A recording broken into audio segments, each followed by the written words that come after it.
IRFC में कल के दिन में 6% की तेजी हमें देखने को मिली। और इसका अगर हम बात करें तो आईआरएफसी के अलावा जितने भी रेलवे सेक्टर के स्टॉक्स हैं, चाहे आरबीएल है, इरकॉन, तीर्थग्राफ, जुपिटर वैगन, रेलटेल, जितने भी रेलवे सेक्टर के स्टॉक है, कल के दिन में हमें सभी स्टॉक में बड़ी तेजी देखने को मिली।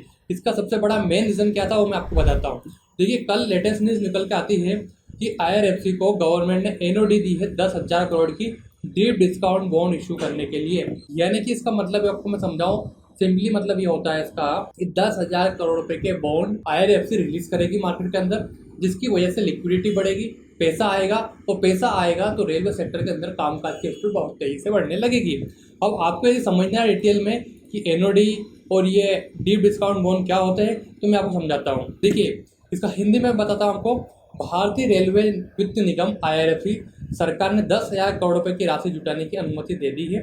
वहाँ डीप डिस्काउंट बॉन्ड के माध्यम से करेगा। इस खबर के बाद 16 मई को कंपनी का शेयर 6.5% की उछाल पर देखने को मिला। मैंने आपको बता दिया। अब डीप डिस्काउंट बॉन्ड क्या होते हैं? डीप डिस्काउंट बॉन्ड ऐसे बॉन्ड होते हैं उनकी फेस वैल्यू उनकी कीमत से काफ़ी कम होती है। मतलब जो भी उसकी फेस वैल्यू उससे कम कीमत पर हमें देखने को मिलते हैं। ऐसे बॉन्ड नियमित ब्याज नहीं देते हैं। जो बॉन्ड होते हैं वो नियमित ब्याज देते ही नहीं है, बल्कि निवेशकों को एक मैच्योरिटी टाइम होता है, उसके पकने के बाद पूरी राशि मिलती है। यदि हम देखें तो ये बॉन्ड आईआरएफसी 10 सालों के अंदर इनकी अवधि पूरी होगी, जो मार्च 2027 में जारी किया जाएगा। मतलब 10 साल के लिए यहाँ पर कोई भी चेंजेस नहीं किया जा सकता।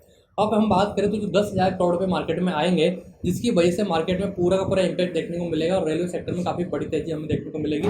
क्योंकि जैसा पैसा हाथ में आएगा तो नए नए प्रोजेक्ट्स निकलेंगे, और नए प्रोजेक्ट निकलेंगे तो आईआरएफसी जैसा पैसा देगी तो हमें रेलवे सेक्टर नई ऊंचाइयों पर जाता हुआ देखने को मिलेगा।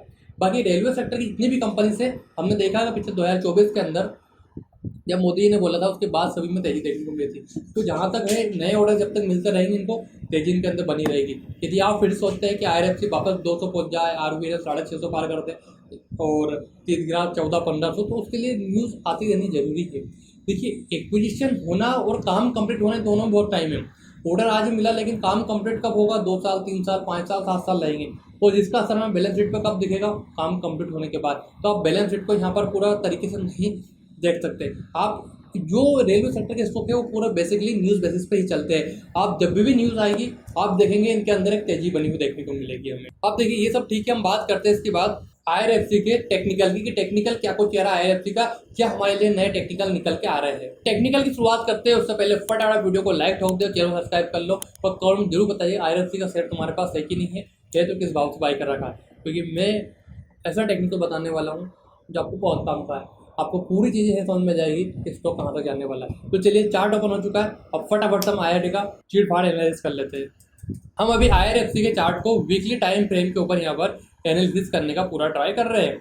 अब इसमें आपको क्लियरली दिख रहा होगा कि 52 वीक हाई इसका यहाँ पर है और 52 वीक लो इधर है इसका। जब हम 8% में बात करते हैं तो अभी भी अपने 52 वीक हाई से हमें 38% डिस्काउंट पर देखने को मिल रहा है। अब देखिए, सबसे बड़ा मेन कंसर्न जो है इसके अंदर वो ये है कि यहाँ से स्टॉक को ऊपर जाना है तो सबसे मेजर सपोर्ट है, मेजर रेजिस्टेंस है, उसको पार करना पड़ेगा। अब सबसे मेजर रेजिस्टेंस क्या मिल रहा है आपको? 160 रुपये से लेकर 170 रुपये, 160 to 170 रुपीज़ के बीच का ये मेजर सपोर्ट रेजिस्टेंस यहाँ पर देखने को मिल रहा है। मेजर सपोर्ट की हम बात करें तो 100 रुपये से लेकर 120 रुपये के बीच में इसका मेजर सपोर्ट बन चुका है। अब आपको जो भी एक बॉक्स रेंज यहाँ पर कंटिन्यूसली पूरा कंप्लीट दिख रहा है, ये बॉक्स रेंज का कंसोलिडेट जोन हो चुका है। अब इस कंसोलिडेट जोन में जब तक स्टॉक है पूरा इस तरीके से इसको फील करेगा, ऊपर नीचे भरेगा, ताकि यहाँ पर पूरा एक अच्छे सा फाउंडेशन बन जाए।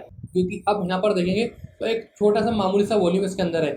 जब भी आपको ऐसा बड़ा वॉल्यूम यहाँ पर देखने को मिले इसमें यहाँ पर कैंडल के अंदर और 160 रुपीज़ के ऊपर पार करता है, तो हमारे लिए नए ऑप्शन तैयार होंगे 220-250 रुपये के लेवल के लिए।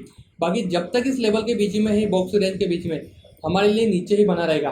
तो आगे हम जब इसको वीकली से डेली चार्ट के ऊपर देखते हैं तो क्या कुछ नए रेजिस्टेंस जोन निकल कर आ रहे हैं हमारे लिए, वहाँ पर देखते हैं हम। तो वहाँ भी हमारे लिए कुछ खास रेजिस्टेंस जोन निकल कर नहीं आ रहे हैं, क्योंकि अब हमारे लिए नया टारगेट था 140 रुपीज़ को पार कर दिया। अब स्टॉक ऊपर जाने के लिए तैयार हो चुका है। आरएसआई को भी देखेंगे तो आरएसआई भी ऊपर जा रहा है। और यदि हम थोड़ा जूम करके देखें डेली चार्ट पे तो हमें देखने को मिल रहा है कि रैपिडली एक नया सपोर्ट बनाने के बाद 14 रुपये का आईआरएफसी का शेयर कंटिन्यूसली ऊपर जाता हुआ नजर आ रहा है।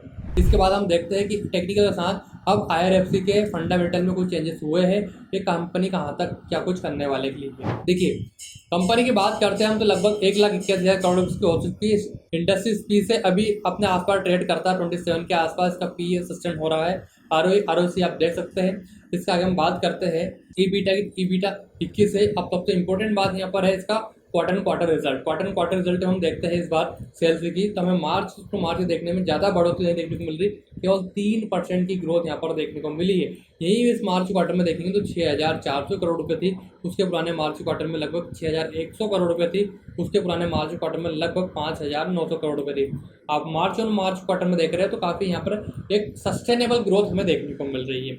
इसी के साथ प्रॉफिट की हम बात करें तो प्रॉफिट की तुलना में हमें यहाँ पर कंसिस्टेंटली थोड़ा सा ग्रोथ देखने को मिल रही है। 1,400 करोड़, 1,200 करोड़, 1,700 करोड़, और पुराने क्वार्टर से यहाँ पर प्रॉफिट कम हुआ है लगभग 16% के आसपास, जो इसकी वजह से डेल्टा में यहाँ पर देखने को मिला, वो गिरावट देखने को मिल रही थी। अब यहाँ पर हम बात करते हैं तो पीएनएल के अंदर भी आप देखेंगे तो ईयर ऑन ईयर पे हमें काफ़ी अच्छी ग्रोथ यहाँ पर देखने को मिल रही है। शेयर होल्डिंग पैटर्न के अंदर प्रमोटर के पास अभी 86% होल्डिंग है। एफआईएस ने अपना माल को थोड़ा कम कर लिया है, यहाँ पर लगभग 1.25% के आसपास पहुंच चुके थे, कम हो चुका है। डीआईएस ने अपने माल को थोड़ा कम किया है, और यहाँ पर पब्लिक ने अपने माल को बढ़ाया, 11% के आसपास रिटेलर इन्वेस्टर्स के अंदर इन्वेस्ट हो चुके हैं। तो देखिए, यदि आप अभी भी लॉन्ग टर्म विजन इसके ऊपर रखते हैं एटलीस्ट 2 से 3 सालों का, तो आपको 250-300 रुपये तक के लेवल आईआरएफसी का स्टॉक दिखा सकता है, बट आपको उसके लिए इंतजार करना पड़ेगा। बाकी आपका व्यू आईआरएफसी को लेकर क्या है मुझे कमेंट जरूर बताइएगा। मेरा व्यू हमेशा की तरह इस बार भी बुलिश है आईआरएफसी को लेकर कि हमें बहुत जल्दी इसके अंदर बड़े मूवमेंट देखने को मिलेगी, तो बड़ी रैली हमें देखने को मिलेगी, बस थोड़ा सा समय लगेगा, इंतजार करें और जल्दी ही बड़े मूवमेंट के लिए तैयार कमेंट करें। चलिए मिलते हैं दूसरे वीडियो में, तक के लिए ख्याल रखिएगा, चैनल सब्सक्राइब नहीं किया तो फटाफट से कर लीजिएगा। इसके अलावा और भी कौन सा स्टॉक एनालिसिस कमेंट सेक्शन खुला बताएगा जो जाएगा। मिलते हैं जल्दी दूसरे वीडियो में, जब तक के लिए ख्याल रखिएगा। जय श्री राम।